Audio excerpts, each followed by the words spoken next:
Hello.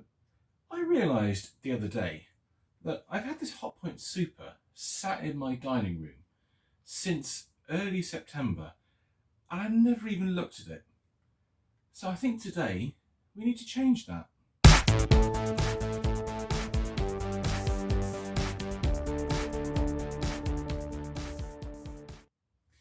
Now this machine is a Hotpoint Super model number, remind myself, 3650 from approximately 1986.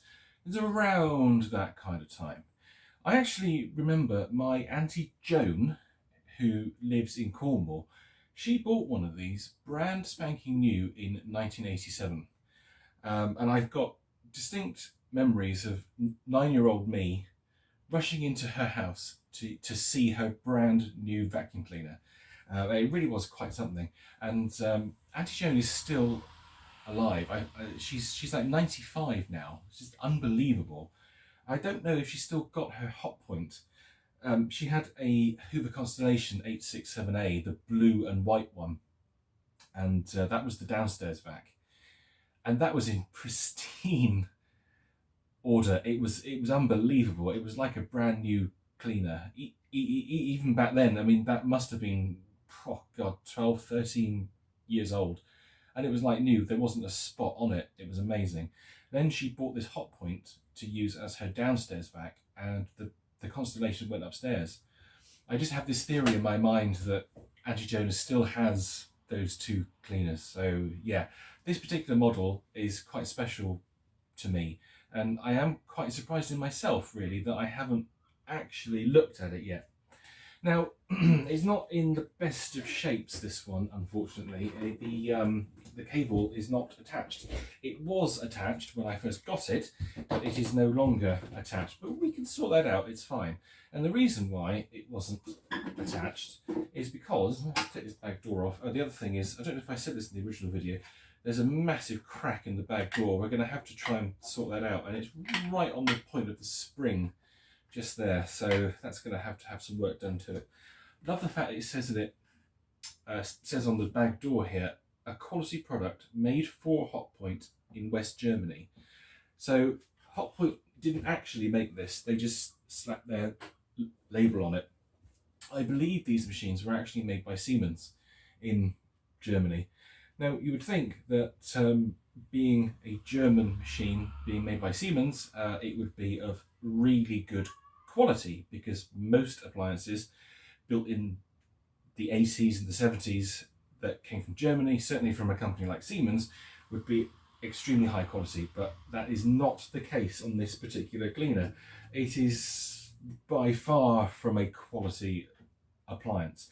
It's not bad, don't get me wrong, it's not horrendous, but I would say in the grand scheme of things, they could have done a lot better on this particular machine. Now I'm going to take this handle off, because this is a comically massive handle. The handle is just like, it's almost the entire length of the body, which is just utterly crazy. I don't know why they put such a massive handle on these cleaners. There was no need for this, and I do remember that these used to break.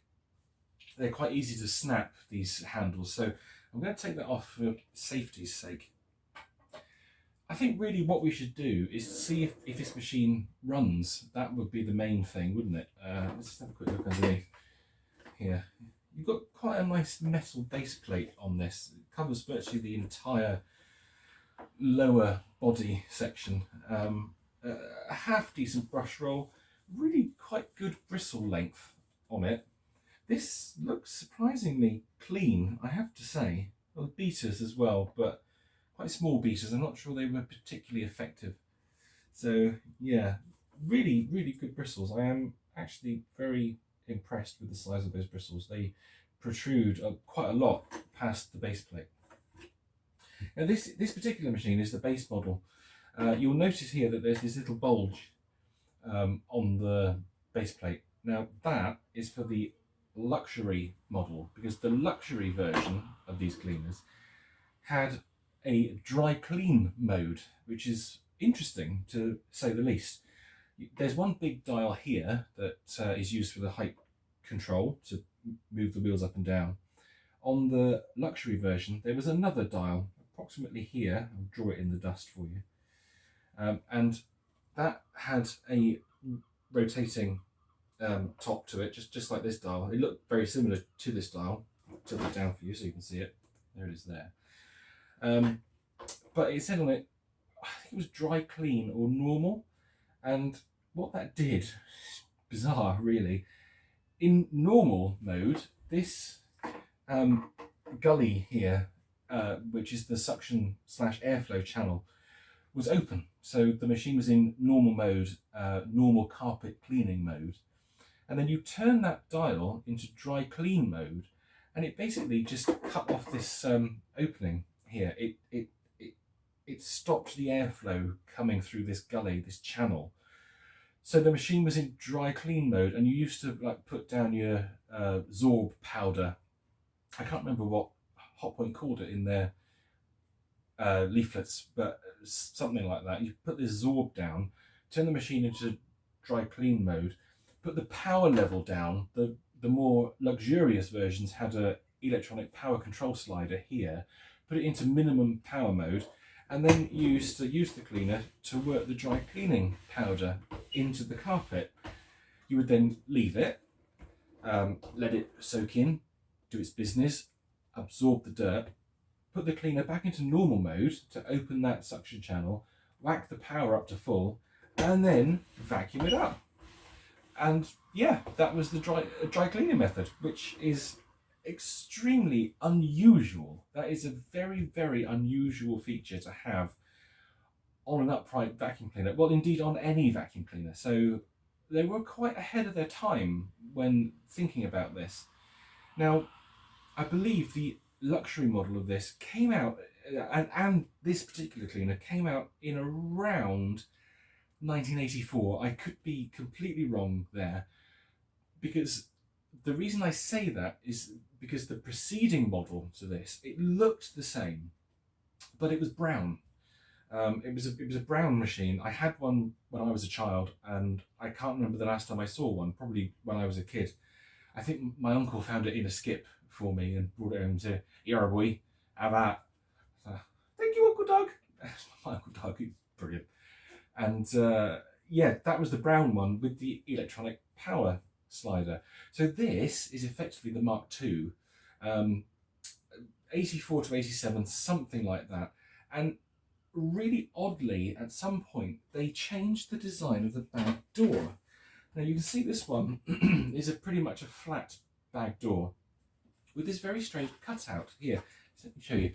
You see this really odd cutout section here, this extra piece of moulding. Now this is for a bag full signal. Now it's not an indicator per se, it's a signal, and it was very odd, very, very odd. You imagine when the machine's running, the paper bag is here, okay, attached to this throat. As the bag inflates and as the pressure builds in the bag, it inflates more. So as it blocks up, it inflates more. And I'm thinking, what are you talking about, you idiot? That is how this bag full signal worked. This little section here in the middle would have been open. So on the front, you would have had a little protrusion, and it was a little white dot. As the bag filled and the pressure bit built and the bag pushed against this side of the bag door, it used to push out this little nipple. It was like a little nipple that used to come out, and that's how the machine was telling you that your bag's full, because the pressure is built up in the bag and it's pushing against this mechanism and sticking its nipple out. And that is how the bag full system worked on those cleaners. It's utterly bonkers. But just to swing back round, this is a flat panel. The later machines were bulbous, so they were like they bulged out like that. Now I suspect that might have something to do with the bag full system, because this flat panel, it's pretty much already pushing against the bag. So you want a bit more space, a bit more room for the bag to inflate before it triggers the bag full signal. Really, really strange. Just like, oh my God, that's the Germans just going utterly crazy. How can we make the strangest bag full system ever Huh, I know, let's do it like this. Let's stick a nipple on an upright vacuum cleaner. Very odd. So this is the Mark II, I would say. And then you could say the Mark 2.5 was the machine with the bulbous bag door. So that's a very potted history for you. Oh, actually, hang on. I tell you what. There's a little date mark here. 85. So this machine is from 1985, October of 1985. So that's great. Well, certainly this panel was manufactured in 1985. We may find some more date marks as we go through this cleaner. So cross your fingers. Hopefully we will find some. I can't see any here, which is a shame. Yeah, but what we need to do is to whip this panel off because unfortunately somebody has been in here before us. So let's take this off and I'll show you why we have this pile of flex here. Let's just take this screw off and the panel should unclip.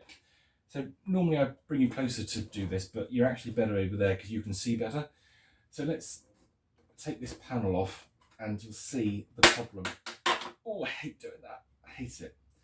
There we go. So those of you who are of average intelligence would probably say to me, I think there's something missing there. And yes, there is definitely something missing because right here we have a cord rewind switch and there is nothing in this machine to rewind a cord. It is a nice blank space. So that's a problem. How are we going to get around that? Oh, there's another date stamp here. Hang on, bear with me. What does that say? 85, October 85. So those two panels were 85. Is there one on this? This does not have one. Oh, no, there is one. That is so tiny. Hang on, I just need to put my light on. It's a tiny little stamp. 85, October 85. So yeah, I think we'll pretty much go with the fact that this machine is from 1985. So how are we going to get around this? Well, we could just say we will leave it. We'll leave it as it is. It is what it is. It's nice to have, and it's a stopgap until a better one turns up. However, I would like to save this machine. It would be nice. It would be nice to keep it. I suppose, really, until we go any further, it would be a good idea to see if it works, wouldn't it? Because I've never plugged this in. And we have a little chock block up here. So we should just be able to reattach the cable, which I will do now.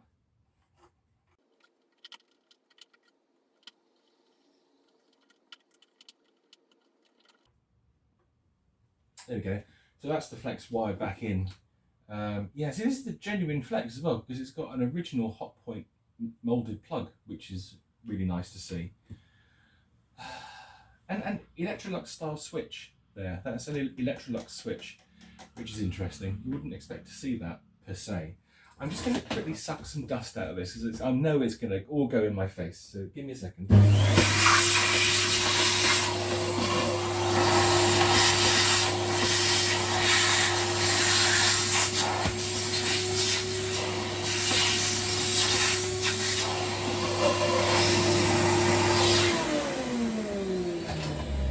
There's nothing left to do really apart from plug it in and see what happens. So let's move those screws out of the way. I am going to try and sort of point this away from my face. I'm going to point it towards you guys actually. Right, here we go.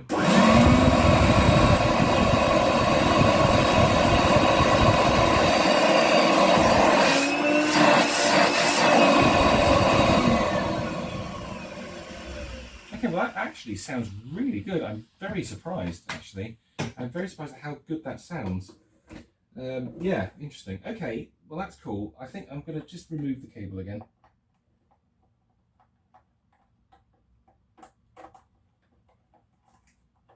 This is not really any good to man, woman or child like that. So let's pop that down there.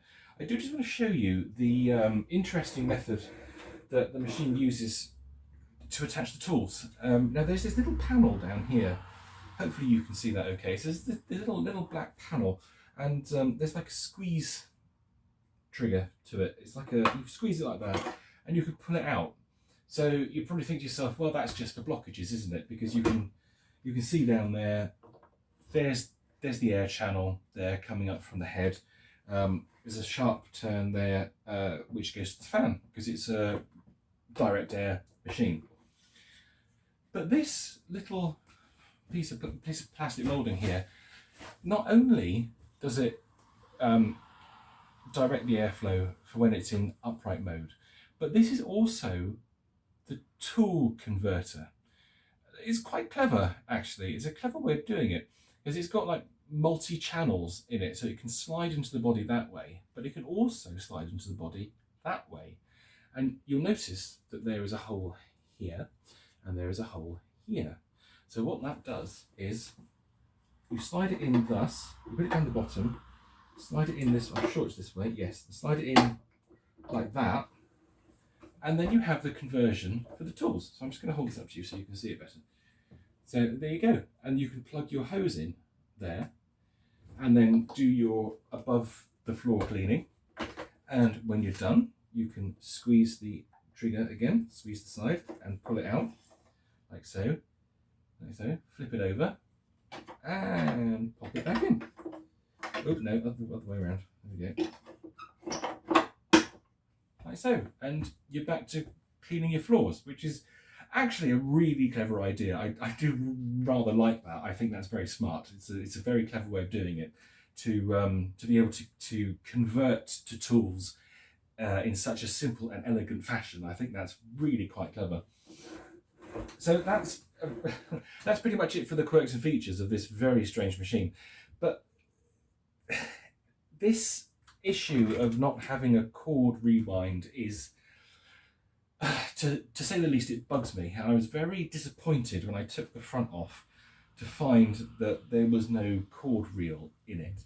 Now, the other day I actually scrapped a Hoover Vortex, and this is the cord reel from a Vortex. And I thought to myself, oh, I'm going to keep hold of that, because I'm curious to see if it would ever fit in here. And to be honest, it actually might. Physically, you can see there, obviously you need to disregard all this stuff, but it might do it. It might do it with a bit of fettling and a bit of cutting. I have the feeling that that would actually fit in there. So possibly for a future video, I think it would be really interesting to see.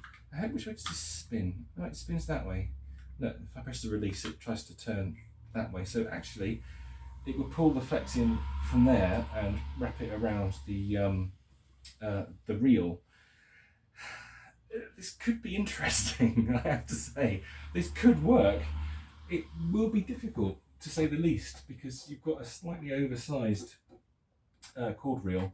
However, it does have these very useful legs to it. If I show you there, it's got these legs.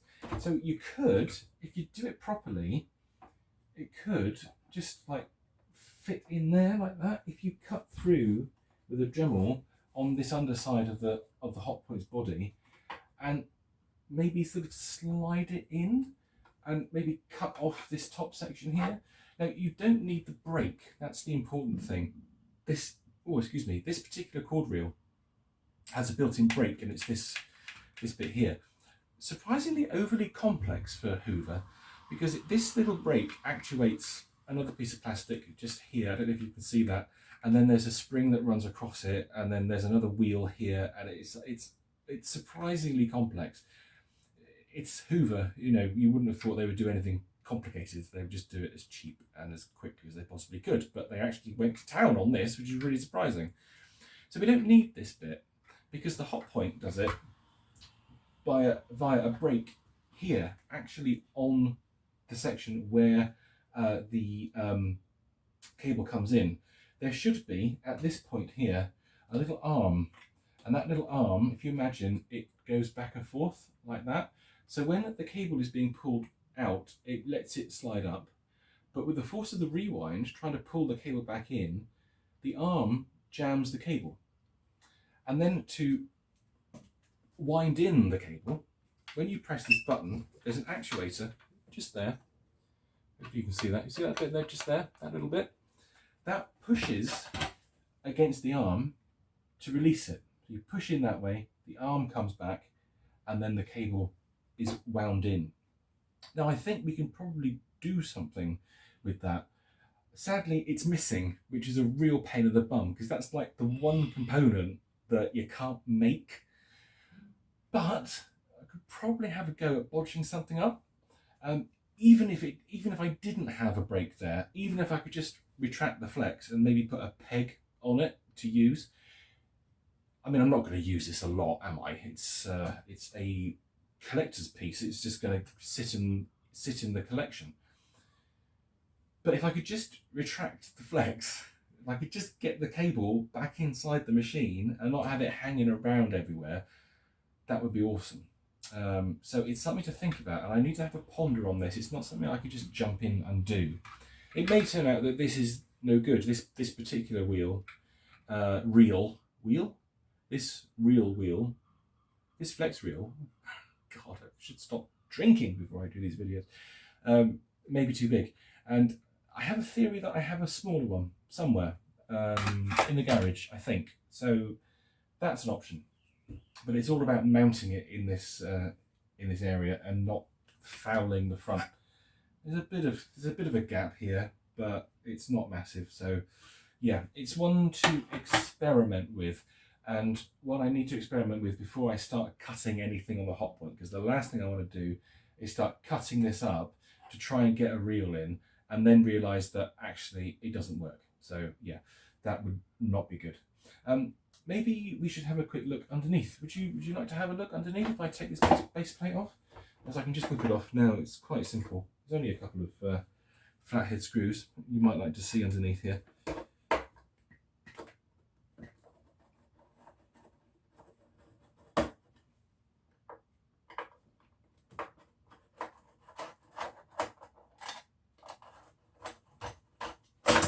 you go, that just comes away. That's a really nice piece of metal. Look, it's a bit dirty, but yeah, it's quite nice. It's got some heft to it.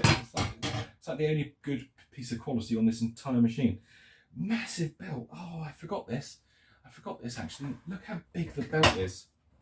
You can see there where the pulley is. It's right in there. Hopefully can you see that? I'm not sure. I think it might be a ceramic pulley as well, which is unusual. So the pulley is right back there, and then you have this huge belt that runs to the brush roll. It is absolutely massive. It's one of the biggest belts I think you can ever get on a domestic upright cleaner. So yeah, that's interesting. Oh, and there, look, can you see the cutout? See the cutout section for the valve I was talking about for the dry clean mode. That's where the valve sits there. There's a moulding on the hood. Yeah, there's a slight moulding on the top there, where you can see where the cutout would be for it. So yeah, that's quite interesting.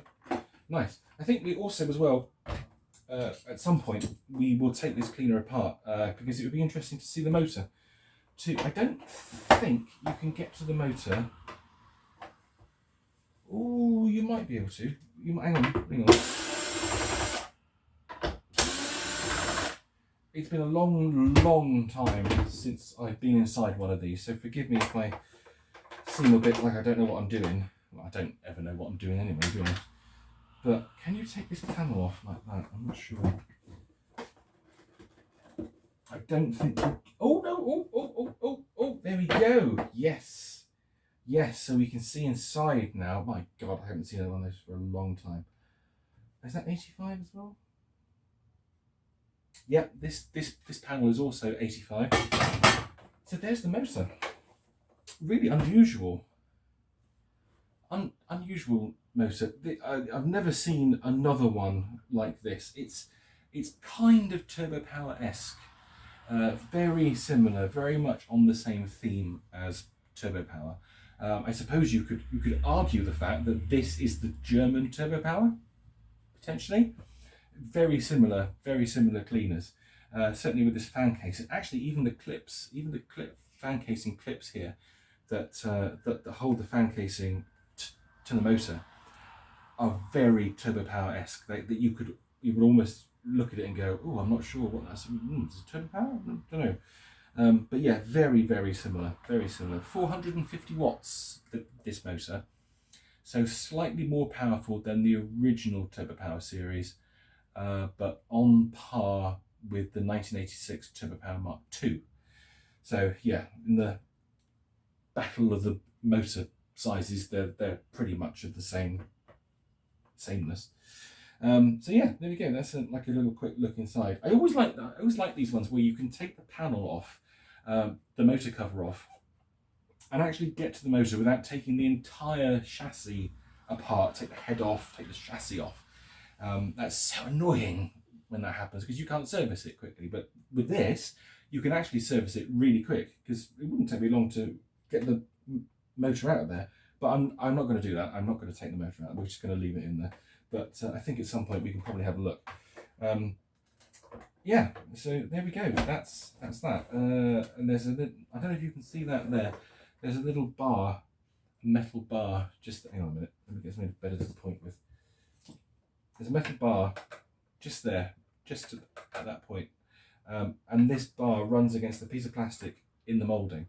And what that's doing is it's raising the wheels. So when you put the body up, that bar actuates the front wheels, which pushes them down and then raises up the cleaner head, so you don't burn your carpets.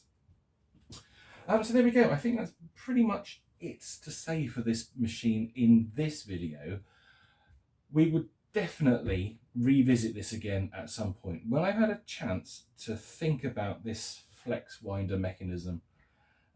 We'll come back to this, probably give it a service, give it a clean, try and get that flex reel in there, see what we can do with it, because this is an important cleaner for me. It's one of the machines from my childhood. I absolutely want to keep it, and I absolutely want it to be as good as it can be.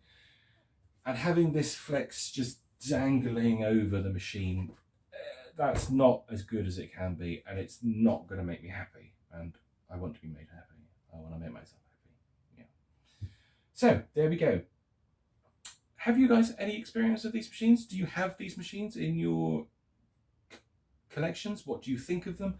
Please let me know. Don't forget to do the usual, commenting, subscribing and liking. I really want to hear from you on the topic of these machines. Okay, I want to hear from you, so get typing. Comment your comment in the comments.